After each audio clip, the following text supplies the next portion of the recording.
Good morning, good afternoon, good evening, depending on where you're at and what time it is. My name is Sledge, and I am the creator and founder of Sledge Reporting Live. I hope you've enjoyed the thousands of videos that I've created, short and long, some with intense fortitude and meaning, others that are more frivolous and fun, family related, fun for the whole family. So today I am researching and finding out more about Hawaii, how the nation of Hawaii, the independent ruling government of Hawaii was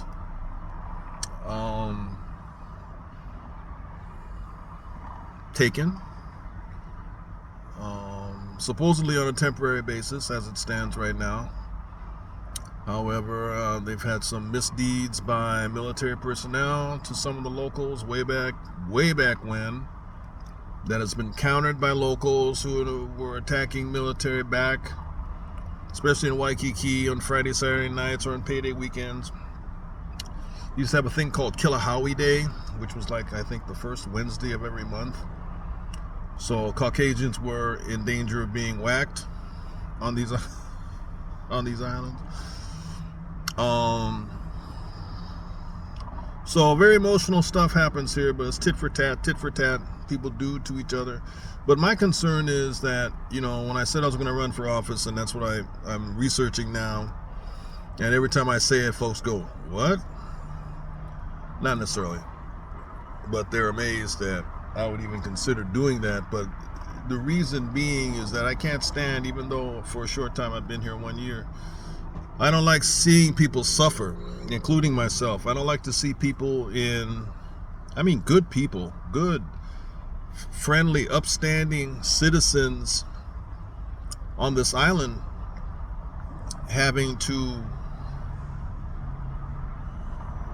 constantly worry about where the next $5,000 is coming from. And while they're being nickel and dime by every place they can think of. Just like me when I was nickel and dime for $5 coming out of the parking garage, even though I had a validation ticket,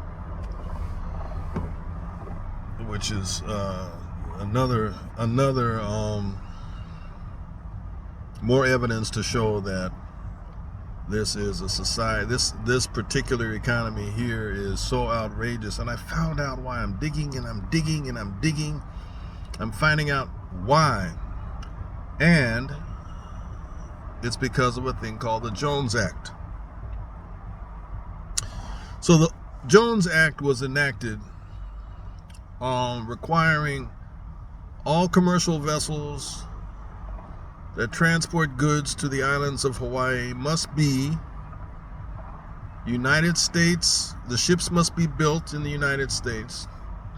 They must be owned by a U.S. company, and the crew has to be all U.S. citizens.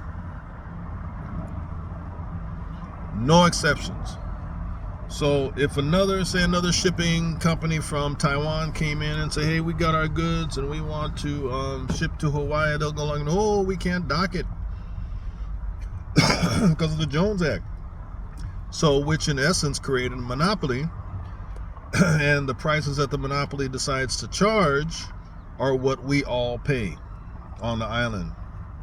So when the produce comes in, because systematically agriculture has been removed from the Hawaiian Islands for the most part, and you have some pineapples up north, sugarcane hidden somewhere, which is not, it used to be the main staple here, a very lucrative crop for, sustaining agriculturally, but we don't have, I don't see bell peppers, lettuce, things like that, carrots. I don't see any of those other commodities. Everything has to be shipped from the mainland, from California, and a third of it rots by the time it gets here. So you end up paying the price not only for shipping, but for the lost goods. Has to be made up somewhere, because people are bananas, all the rest of it. So it's really a melodrama, because the people seem to be hypnotized here, and they're like going for whatever, and they just continue to pay Hustle, hustle, hustle, hustle, hustle, hustle, hustle, hustle, pay, pay, pay. And if they ever have time to go to the beach, they will take the whole table and stay for the whole day. I mean, from sun up to sundown, and not but. Why this guy get so close to me?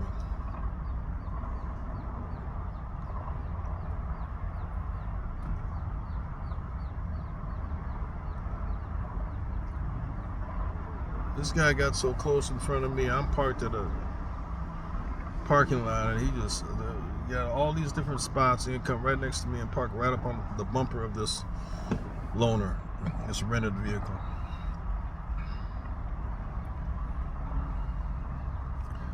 So, and I don't abide by. I mean, this is right now a part of the United States. A lady I just dropped off in her 90s to help her. I helped her get to the airport in this loaner vehicle, and she said, you know, you're a guest here. I said, I'm a guest. Guests don't pay. If I'm a guest, who's my host? If I'm a guest on these islands, then who's paying my tab? When I go to the store to get my food, who's paying my tab? Since I'm a guest. No, don't buy that one. Not a guest. I am a citizen of the United States, living in one of the states. I'm a veteran of the U.S. military. My comrades have fought and died for America. A descendant of slaves who worked for free for over 400 years and still haven't been paid the reparations due. And I back down in no way, shape, or form to humble myself on an island that's part of the United States. Military using U.S. currency and under the government, the authority of the United States, followed by the Constitution. So, sorry, not going for that one. But I respect the people's ethnicity and whatever they do, their tribal, their hakas, and all the rest of the ceremonial things. That's cool. But I am a little bit, I'm very disappointed in this aspect that, you know, some people, the uninformed people, the people that believed like I did, that Hawaii was a great melting pot. It was kind of like the place where, and me, for example, I saw all these brown people. I said, oh man, this is going to be like being around my cousins. This is going to be great. All these brown people around me. I don't have to look at all the Caucasians all around trying to run things and being disrespectful and being racist. I got brown-skinned brothers everywhere, anywhere I look. But see, they don't think like that about me. I'm not considered a cousin to them. Right? So, once again, my imagination of what a wonderful world we could have has been thwarted by the pollution that's been instilled in the minds of people since the beginning of their involvement with the people coming from the oceans and the people coming from here and there, who've influenced the thinking over the generations, influenced the thinking of the people. So that's why we have attitudes like this in some parts. I'm getting a little pushed back in one of my classes. One of the students wants to be a know-it-all, not tell-all, but say-all, and kind of run the show, override my authority. And, you know, it's very disrespectful. So, I had to whip the chain on that one. Because anywhere I go, as you know, I don't stand for disrespect at all. And I instill that in my children, in my daughter. I said, I'm not going to be disrespected. You deserve to be respected, and I deserve to be respected, even by the child. You don't turn 13, watch a few shows on TV, and all of a sudden think you can act like those wild kids on television. That's a written script that has nothing to do with reality. I write scripts. You want me to write a script? I'll show you the script of what I write. So, anyway, thanks for watching. Oral Sledge reporting live. I'm here. I'm here in Honolulu still. going on the second year. As we continue to explore the idea of running for office, I've dropped it in front of some people. Oh, yeah, I've got a few votes already, officially. Folks are saying, you got my vote, brother. So, and another thing, too, the 2%, we're supposed to be 2%. African Americans are supposed to be 2% of the island, but I see more like 38 to 40% of the island.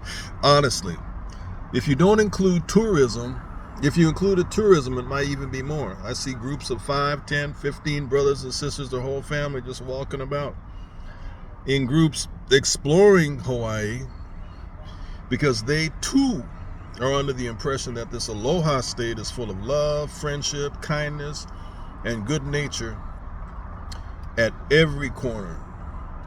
But I tell you what, the Philippines beats it all, hands down. When I went to the Philippines, I literally got choked up when I started to land in Chicago because it was just so emotional to have to leave a place where you're treated so kindly and with so much respect at every turn. I mean, I don't care who I talked to, where I was, and what if I was at the movie theater, the other children would come up and talk to Orlam, the parents would come up smiling and talk to me.